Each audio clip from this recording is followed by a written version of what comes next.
Okay, reka tuvuge ko uparitse imodoka ahantu runaka, then ukagenda wagaruka ugasanga yavuye aho yari yagiye cyangwa se yagonze indi modoka yari iri imbere yayo. Ibi ngibi se biterwa n'iki? Hari ibyo navuze muri video yabanjirije iyi ngiyi.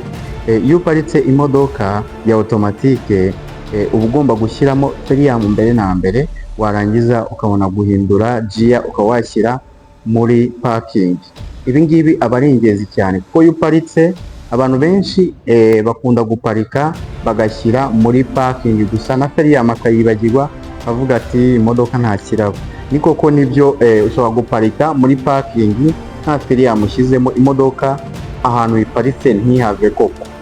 Icyo gihe iyo gearbox yayo cyangwa se iyo modoka iba ikiri nzima.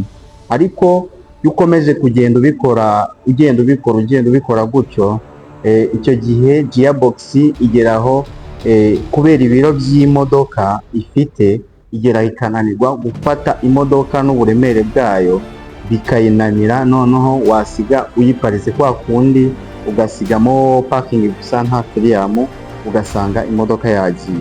Ese ni iki ugomba gukora muri make? Niba ufite imodoka ya automatique, mbere nimba ugiye guparika imodoka yawe, banza ushyire rovier yawe muri netre. None nurangiza gushyira muri netre, ugende ushyiremo feriyamu, urekure feri, urebe niba imodoka irava hiri. Imodoka niva hiri, iyo modoka izaba ifite ikibazo cya feriyamu, uzajya kuyikoresha kuko nimba feriyamu idafata, icyo ni cya gihe n'ubundi uzashyiramo parking igafatwa, akaba ari ifata imodoka gusa, feriyamu itagikora. Abantu benshi bikunze kubabaho, agahita ashyiramo parking imbere, then akazamura feriyamu, akabona imodoka irahagaze, agahita arekera akigendera. Ayo ni amakosa. Ugomba gushyira netre. Nimba ugiye guhagarara, ugomba gufata feri, warangiza ugashyira muri netre.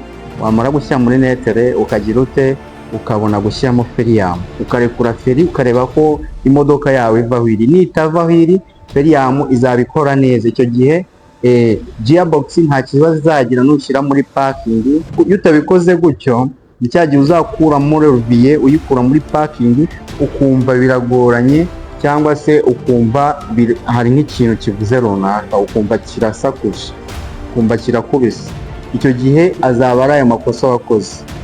Okay, ikibazo muraza kugira muze kunyandikira muri comment, ndaza kubasubiza byose mwibaza ku modoka zigiye zitandukanye. Ikindi kandi nimba feriyamu yawe yaragize ikibazo nk'icyo, twandikire kuri nomero turaza gushyira hano hejuru, turagufasha. Murakoze.